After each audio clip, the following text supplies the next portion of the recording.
Senator Riza Hontiveros, mga ka-JP, napipikon na otoridad or itong Bureau of Immigration, parang laging walang alam. Bakit, JP? Ito pong si Harry Roque, mga kababayan, mukhang si Senator Riza dapat ang pumalit doon sa Bureau of Immigration. Kasi mas mukhang nasusundan niya pa. At mukhang may nagpapaalam sa kanya kung saan pumupunta itong si Harry Mau. O, tingnan nyo.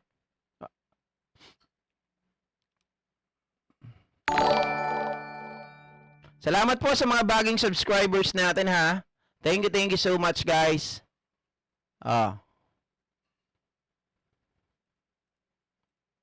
Teka lang.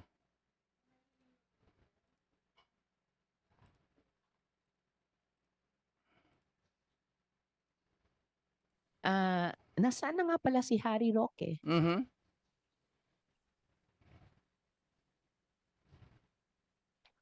Kung hindi nyo alam kung paano nakatapos si Roque. Teka lang. Natawa naman ako dito kay Alberto Baron. Si Willie Rebillame na lang para masaya. Patay tayo dyan. Guys, kung nasasayahan kayo kay Willie, ano na lang siya sa TV, wag na sa Senado. Lalo tayong mauurat dito eh.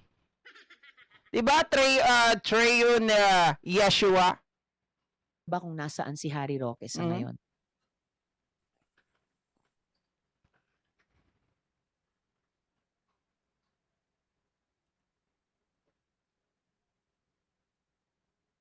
Is he still in Dubai?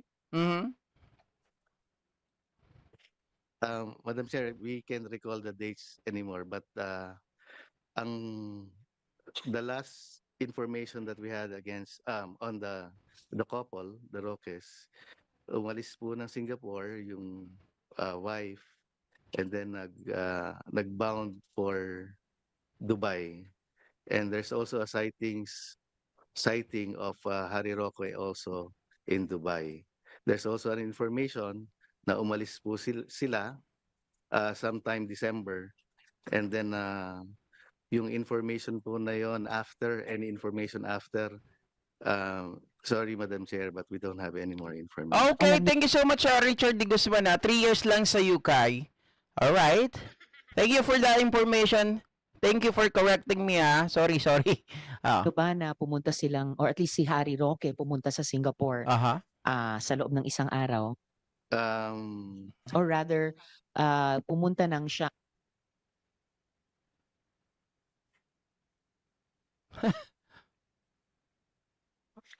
Alam nyo ba na pumunta siyang Shanghai for 1 day? Meron pong information pero wala po kaming validated proof na nag-enter po siya. Nako po, meron pong information pero wala po kaming validated proof. Bakit hindi nyo binalidate? Kasi, mga kababayan, ganito yan ha. Meron tayong information. Supposedly, the answer that I am expecting is sasabihin niya, talagang meron po tayong balita pero we validated na hindi po totoo or totoo. Kaya lang sabi niya ganun, pero wala po kaming validated report. Patay tayo dyan, mga kababayan. Ano yun? Nalaman mo, pero pinabayaan mo lang? Ganun na ba talaga tayo? Ganun na ba talaga yung Bureau of Immigration? Kasi nakakapagtaka dito ha. Nagugulat ka sa bagay. Yung kay Harry Roque, sabihin natin kasi nung siya ay nakaalis, wala naman kasi siyang pipigil sa kanya eh. Kung nung panahon na yon wala naman siyang tawag dito, wala siyang hold departure order, diba? Pero meron siyang lookout bulletin. So doon sa lookout bulletin na yan, nakakalusot yung mga pugante. Nakakapagtago kasi pag sila ay lumabas or pumunta dyan sa lilipad na, diba? Lilipad na papuntang ibang bansa, hindi sila pwedeng hulihin eh. Lookout bulletin lang. Titingnan kung saan sila pupuntang bansa, hanggang ganun lang.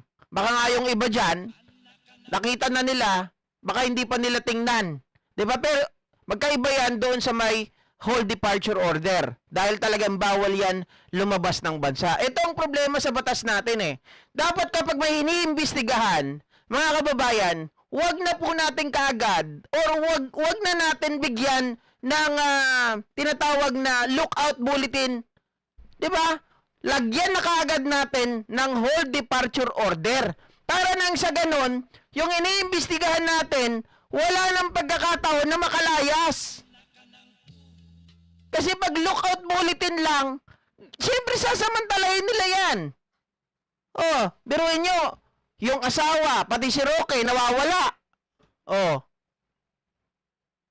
China. At meron ba kayong information or Mhm. validated proof na mula sa Shanghai, na isang araw lang ang tinagal Naku niya doon, tumuloy siya sa Macau? China. Madam Chair, sorry, wala po kaming ano. Pero meron po kaming alam na pumunta rin Madam Chair, wala po kaming alam, pero ano yon? Sir, mukhang kinakabatutan ka ha. Saan ba nang gagaling yung mga sinasabi mo, sir? Parang ano eh, mga kababayan, pag halimbawa ako nag-ano rito, hindi siya makatingin sa mga mata ni Risa Ontiveros. It seems like to me that he is hiding something.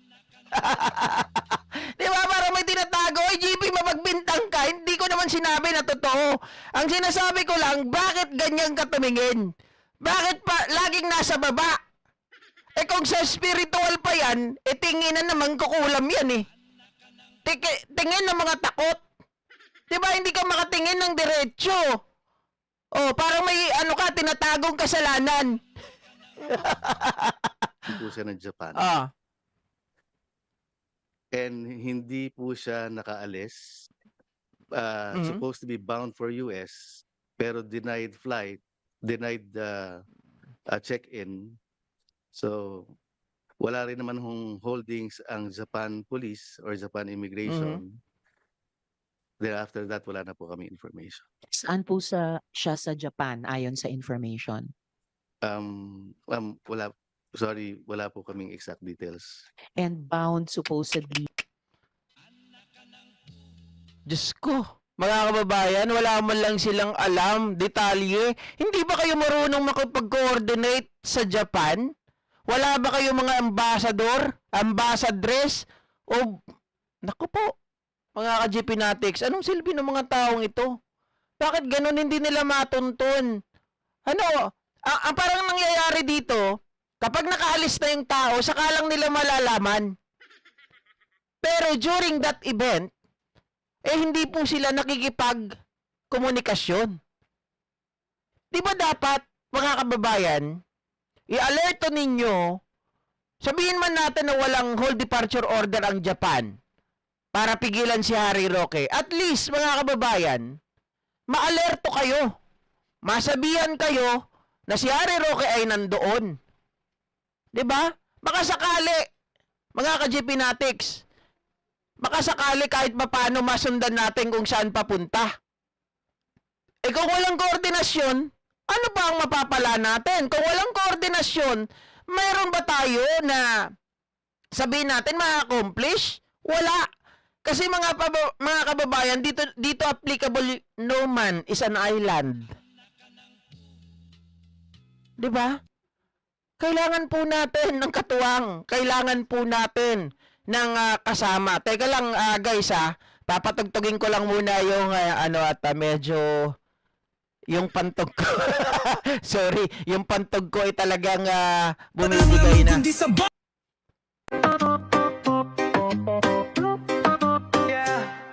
Oy mga alipin, mga uto-uto, paniwala sa news na gawa-gawa mo. Akala mo kung sinong mga matalino, pero bakit ngayon mukha kayong tanga at gago? The fake news yan, tinawag sa kongreso, nagtago sa lungga. Matapang lang talaga sa social media, pero sa personal ang pangit nila. Per Duterte sa kalam, ang puon nilang nakadaya, pero silang diablo, silang masama. Mga kulto ito na walang hiya, huwag tularan o galing diablo yan. DDS, utak luga, DDS tanga-tanga, DDS, utak luga.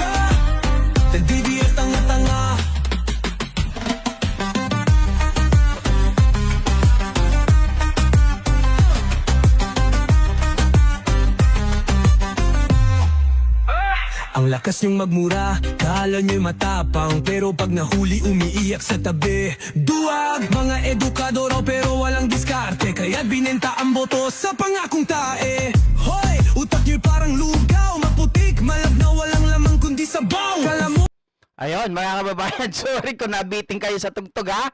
At eto, ituloy natin yung usapan dito, o usapan nitong si Riza Ontiveros at itong mga kababayan, hindi ko kilala to, basta tao to ng Bureau of Immigration na walang kwenta.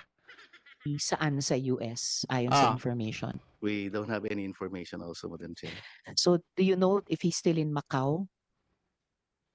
Sorry, Madam Chair, we don't have any information. All right. Salamat, Chief Wala wala ka mapiga eh. Ang gusto lang sabihin puro sorry. Mga kababayan, paano yun? Di ba? Oh, talagang sobrang frustrated na itong si Senator Riza Ontiveros, mga kababayan. Nako, ito pa, pakinggan pa natin to. Hindi kasi nakakatuwa. tayo sa ganitong Ah. status, we're inutil as a country. 4 na buwan na po and we still don't Di ba? We inutil as a country. Totoo. Real talk yun. Oh. know how fugitives got past our borders undetected. And if you could tell the Committee on Record, Chief Manahan for the BI, in short, hindi pa po alam hanggang ngayon ng Bureau of Immigration. Will you make that of record? Yes, Honorable Chair. All right. You can imagine the frustration that the whole committee and our chair, the Senate, would feel about this kind of a status na hindi pa natin ma-solve yung it shouldn't even be a mystery. It's a simple matter of fact na dapat by now nalalaman natin. Very Alam niyo regrettable kung po. bakit hinahanap talaga si Harry Roque. Alam naman ng lahat yan, hindi ba? Pero ulitin ko na lang din sa mga hindi nakakaalam at hindi nakakapanood ng Quadcom. Mga kababayan, si Harry Roque is one of the important piece na talagang pwede nating kuhanan. Pag ito po ay napiga, syempre kapag halimbawa napatunayan na si Harry Roque ang kanyang yaman na biglang lumago from 128,000 to how much million is that, mga kababayan? 100 something million. Talagang pag napatunayan na ito ay nanggaling sa Pogo, it is not impossible, mga kababayan, na makuha din natin lahat ng information doon sa mga hinihinala natin na itong mga matataas na opisyal ng gobyerno, kagaya po nila Bibi Sara, di ba? Yung kanilang yaman, kagaya din ito nila Digong, ay nanggaling din sa Pogo. Kasi nagtataka tayo, bakit yung Pogo? Nasaan napupunta yung taxes na nakikukuha natin sa kanila? Sabi ni Digong dati, sabi ni Harry Roque, yung Pogo daw ay isang pinanggagalingan ng cash resources ng ating Pangulo. Di ba? Nadulas. Ngayon, mga kababayan, mga ka-GP Natics, kung ito ay pinanggagalingan ng cash resources, dapat malalaki ang taxes na nakukuha natin.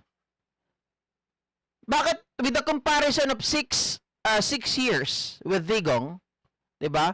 Tapos 2 years kay PBBM, it seems like hindi it seems like, mga kababayan, yung kanilang pagkukumpara, when you compare the two, masasabi po natin na mas parang 6 years compare sa 2 years, mas mataas pa yung 2 years na nakuha natin sa kanila. O hindi nakawa. Ibig sabihin, mga kababayan, yung tax na natanggap ng gobyerno galing sa Pogo ay mas mataas pa during the time of the current administration compared to the administration of Digong Duterte. So what do you think had happened? Di ba? Isipin mo na lang doon Bakit saan napunta? Malamang merong bulsa na pinuntahan. So, balik po ako sa BI. I recall po nung November 24, sabi po ninyo, you wrote a letter to the different immigration units in Asia. At ang status ng marami doon ay awaiting reply. I recall the summary of correspondences the Bureau submitted then were various requests and reiterations of requests to various addressees, Indonesian, Malaysian, Singaporean, Australian, Hong Kong, beginning August 2024 till November 2024. At least kalahati nito, 6, ay awaiting reply. So 4 months na po. So may reply na po ba sila sa inyo at sa atin? Yes, Chief Manahan. Madam Chair, good morning. With regard po sa Nako, para yung ano pa lang, sagot pa lang, intro pa lang, alanganin na eh. Parang walang may sasagot na matino eh. results ng mga replies, as far as I can remember, Madam Chair, no official replies, written replies received by the Bureau of Immigration as of this date. Pero sa informal channel po, Madam Chair, they are may mga information po sila na sinabi na walang results or wala hong information with regard to the arrival or departure of the GUOs on those particular dates. But with regard to the written or official replies, the Bureau of Immigration haven't received any from those counterparts. Sabi ni Jasper Libera, Ramjay, may makukuha ba akong copy ng jingle na DDS Walang Utak song? Puntahan mo po yung, sagutin ko lang to mga kababayan kasi marami po nagtatadong dito para isahan na lang. Puntahan nyo yung page ni Nyolo. Paki-search nyo na lang ito. Ayan. Yung Tamski na yan, makikita nyo po, nakapost yung kanta na yan, yung walang utak, DDS walang utak, utak luga. Yan, makikita nyo po doon, nakapost. I-download nyo na lang, mga kababayan. Gamit kayo ng kung gusto nyo ma-download yan, gamit kayo ng save.net. Yun lang. Right?